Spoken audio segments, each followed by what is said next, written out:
So this video, it's completely, I guess, unplanned. I just kind of want to sit down and get this off my chest, really. I guess it was a couple weeks ago, I was called fake. And when I think about that, I really, all of a sudden in my brain, there was this little guy, he rushed to a desk and he threw down this piece of paper and he started going through his life, evaluating, what about, well, maybe if, hey, but I really couldn't figure out where there was a justification for me to be called fake. And basically what it is, I feel like the accuser looks at my life and doesn't like the way I live my life. And I'm a firm believer that before you decide that you want to call anybody names, before you want to question anything about them, you really need to evaluate them yourself, because it really makes you look bad when you bring false accusations. It really makes you look bad's the only word I can really come up with. But, I think about it, and I'm sure that there's been great people in this walk of faith that have been called fake.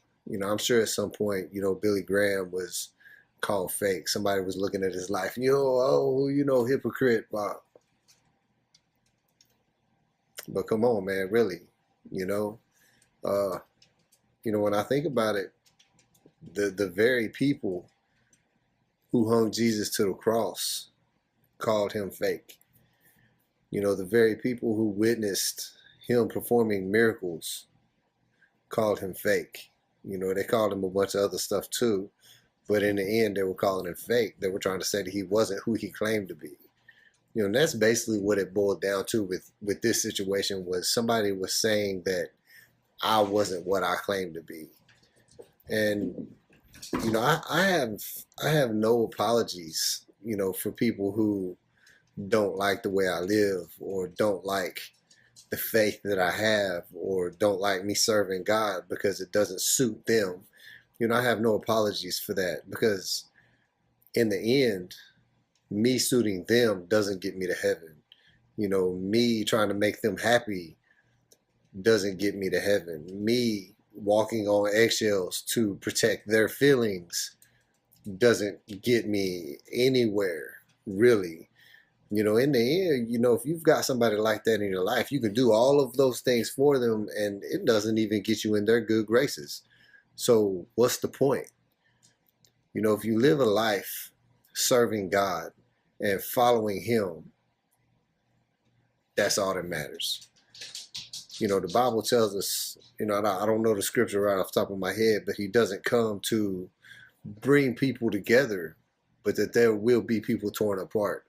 And this is a very example of that.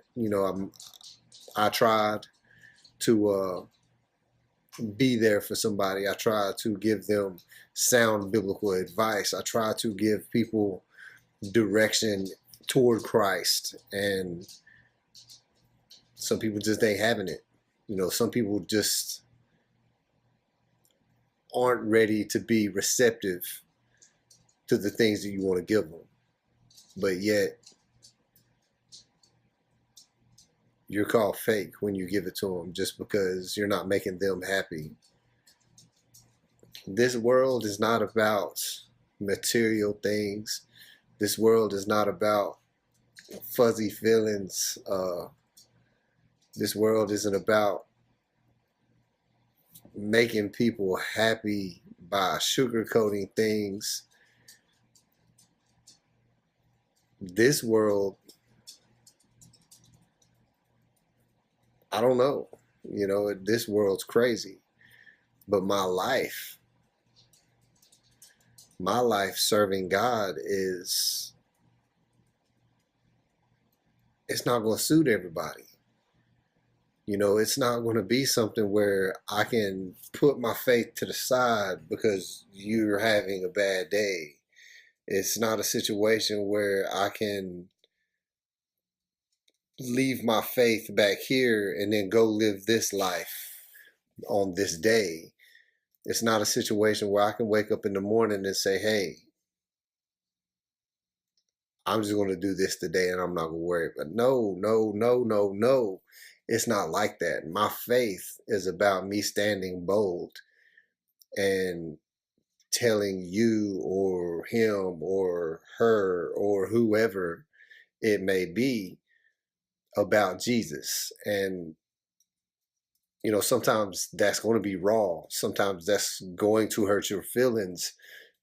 Hey, you know what? Sometimes it's even going to hurt my feelings. But in the end, that's what I'm about.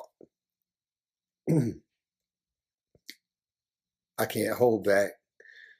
I can no longer, try to hide my faith and my beliefs under a blanket to keep everybody happy. I'm to the point where I must boldly move forward in the name of Christ. And I can't worry about whether your feelings are hurt. I can't worry about whether or not you're going to be my friend. And I can't worry about whether or not you're going to be there for me tomorrow. Because in the end, those people who are true to God will be there for me in the end. So it's really a situation, and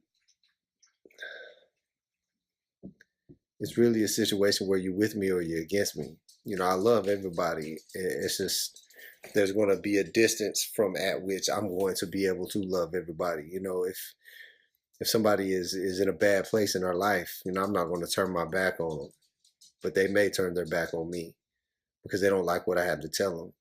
They may not like the fact that all of my advice is going to be biblical. So in the end, I will be accused of turning my back when in all actuality, you've turned your back on me because you didn't want to hear what I had to say.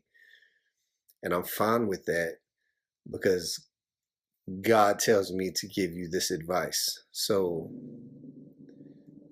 this was really just something I needed to get off my chest, just to put it out there for everybody. And if you're in a situation, whether it's with your family or your friends, stand bold for Christ. If these people are wanting to call you names and tell you this or tell you that, you stand bold by the name of God and you move forward with that. And if they're not willing to move forward with you, cut them loose. Just allow them to go their separate way and realize that God doesn't want them. God has no place for them in your life if they're going to be like that. If they're not willing to stay right there with you and be receptive and listen, then all you can do is love them. Continue to show them God no matter what.